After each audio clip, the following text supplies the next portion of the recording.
কি নাম তোমার? মোহাম্মদ ইমান। মোহাম্মদ ইমান। এখন তোমার হাতের কি অবস্থা? এখন কি তুমি ধরতে পাও? একটু কলম ধরতে পারো? আলহামদুলিল্লাহ।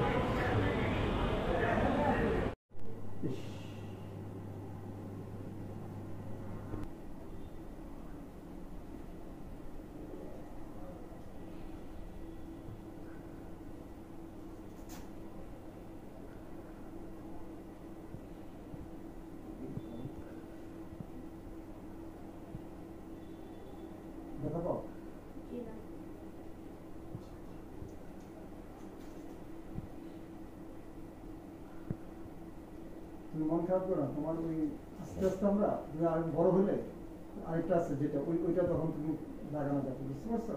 ওটা তুমি যেটা টিভিতে দেখো, বাইরে দেখো, হ্যাঁ, রোবট যেটা যেভাবে কাজ করে ওই ধরনের।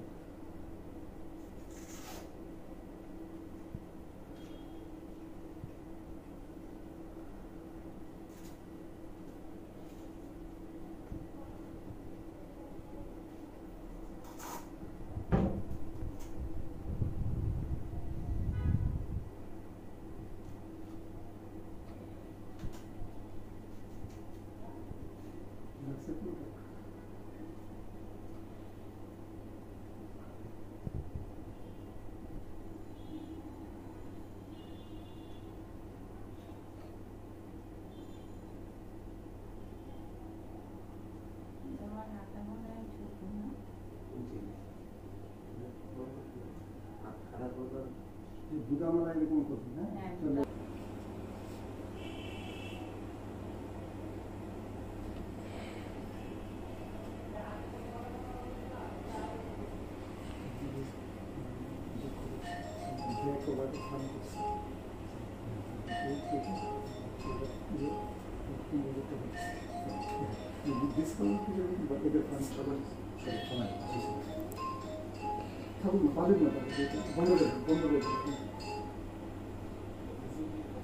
হরিগঞ্জে একটা তদন্ত ছিল, হরিগঞ্জে মিরাজা হতে হলো আর একটা সাংবাদিক হতেছিল, দুজন আমাদের মিরাজটা পুরো বিএনপি ছিল।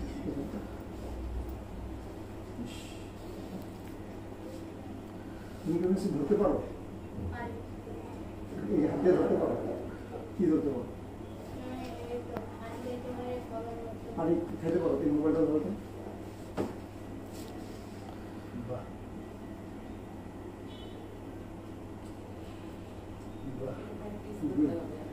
আরো প্র্যাকটিস করতে হবে, বুঝছো? তাহলে তুমি হাতটাকে এইভাবে আনতে পারো, হাতটা ভাঁজ করো তো। আপনার শিখিয়ে দিচ্ছেন না কিভাবে এরকম করে ভাঁজ করে করতে হবে, ঠিক আছে? নিজে নিজে করতে হবে। এই হাত ভাঁজ করো তো, এই হাত, হ্যাঁ, এটা দিয়ে তুমি কিন্তু কোনো ধরে পানি খেতে পারো, ঠিক আছে?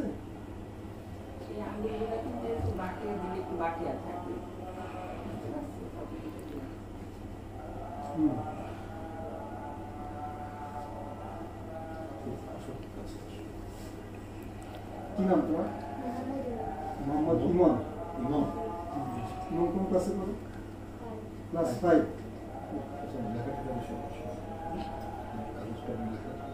কাগজ কলমে ও ধরতে পারবে, আরো প্র্যাকটিস করতে পারবে, এই আঙুলের না ওইটা যখন 18 বছর পরে হয়ে যাবে তখন ওই যেটা আমরা যেটা দিই ওটা যদি দিতে পারি। যে অবদান, এটা তো ভোলার কথা না, এটার কোনো প্রতিদান আমরা কেউ দিতে পারি। সন্তান সহ এইভাবে শরীরের অঙ্গহানি, এটা শুধু দুঃখজনক কিনা, এটা চরম অমানবিক হতে পারে, চরম। এটা একজন অনুভূতিশীল মানুষ, সে যাই হোক না, যে কাউকে এই যে পরিস্থিতির শিকার করছে, এটা থেকে মানে বুক ফাটা আর্তনা, বুক ফাটা কান্না করে আসে।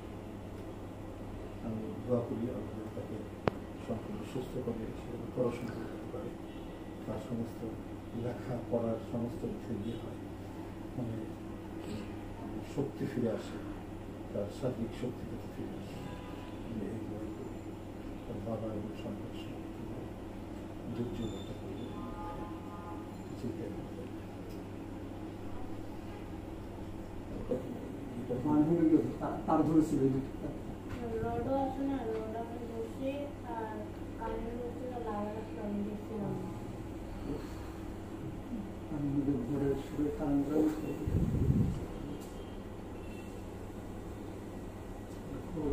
বুঝতে পারি।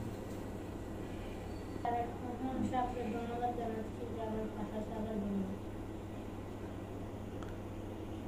তুমি তারা কেমনকে চিনো, জি, আমি শুনি। শুনছো, তাকে দেখছো, তাকে তার ছবি দেখছো, মোবাইলে ওই ছবি দেখছি।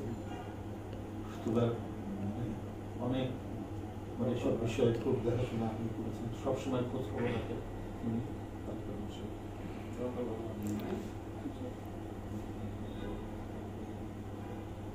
পরে তো যখন এটা অ্যাক্টিং চ্যানেল শোনা তো সে সাথে সাথে এর ব্যাপারে ডিসিশন নিয়েছে যে হাতটা যেন ইয়ে করে দেওয়া হয়।